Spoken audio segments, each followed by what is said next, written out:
Well, you have a story about Michael Jordan in the finals. Yeah. So what happened there? All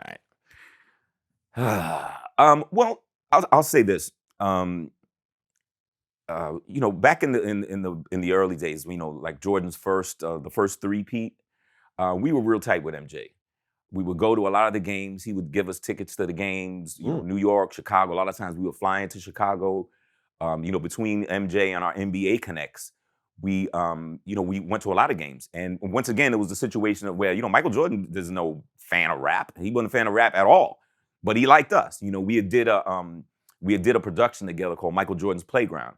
It was Kid and Play, Full Force, some other actors, and it was called Michael Jordan's Playground, and it was about basically telling his story through the actor Tyrin Turner that was in dude, money that got killed in the the name of that movie. Society. Menace to Society. Yeah, Tyrin. Tyrin was in it, and I think this was before Menace.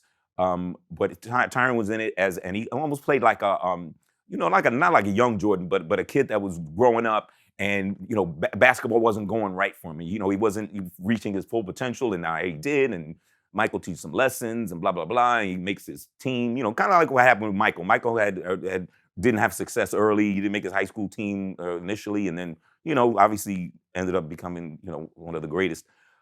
So we worked on that, and Full Force is there, and we're teaching Michael how to dance. It's some really great footage. You know what I'm saying? And Michael could dance on the court with a basketball, but that dude, he's my man, 50 grand. But he ain't no great shakes on the dance floor. But remember, but that was funny. Michael Jackson. Remember that one video? Yeah, Jam. It was trying to teach Michael to dance, and you had this huge guy all lumbering around. Yeah, no. He can't dance for shit. No, he can't dance for shit. So, but he was a great sport about that, and we had a great time with it. And another thing that went down was at the end of the production. Everybody's really excited. We had a great time. He had a great time. We kind of loosened him up. Everybody between us and Full Force. Full Force was great at that. And so we get him out of his shell because that's not his field of expertise. So at the end, somebody came up with the idea of let's everybody play Michael one-on-one, first 1 to 3. So all of us played one-on-one with Michael Jordan, all Full Force and, whoever was on the crew, whoever wanted to play, including myself. So, we all got our gear on, like that. And I'll shoot you the picture. It was great. I got this great picture of MJ. He's got the ball like this. And I'm in my stance. I'm just like, I'm ready. I'm about to put the glove on you, MJ. Put the glove on you. And you think that MJ is just like, just like goofing around, ain't gonna shoot or whatever. He beat the shit out of all of us, okay? Every last one of us, none of us, I don't think any of us scored. I mean, one of Full Force may have scored. I didn't score. So he goes a 1, 2. Every game is to 3. So this one, I'm like, fuck it, man. Come on, man. Come on. You know what I'm saying? And he starts backing me down. Right in the basket, backing me down. Then he just jumps up, and I'm jumping, and he keeps jumping, and banged it on me, 2 hands. And I couldn't have been happier. I was like, yo, I got banged up by Michael Jordan. I got footage of that. It's awesome, man. I've never failed so lovely. Right. But that was that. So I'm saying so we got cool after that. You know what I mean? Like I said, he would look out for us. I got to know his family. We knew his first wife, his mother and father. They loved us. We would see them in Chicago or in Charlotte or in North Carolina.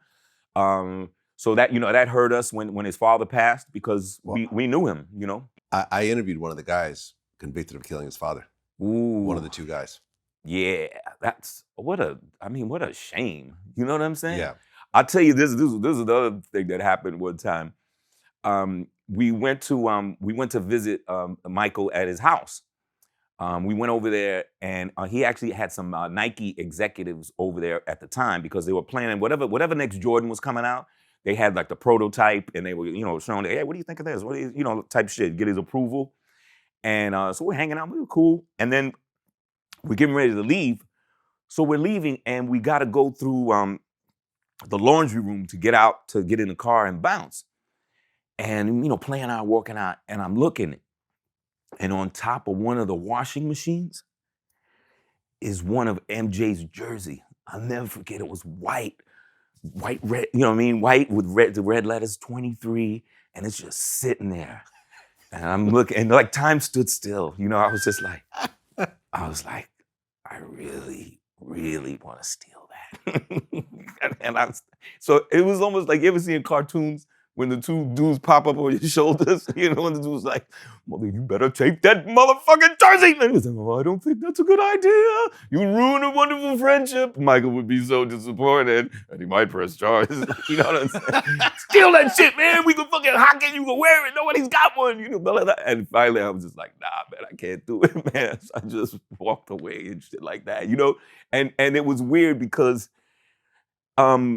it taught me a lesson. In interacting with MJ, taught me a lesson. You know, one time we were going to the Garden to watch him play. Matter of fact, it was me and Steve Stoute. Steve Stoute and I used to be tight and would hang and go places, and he was a big MJ fan. So, you know, we would go to the game sometimes.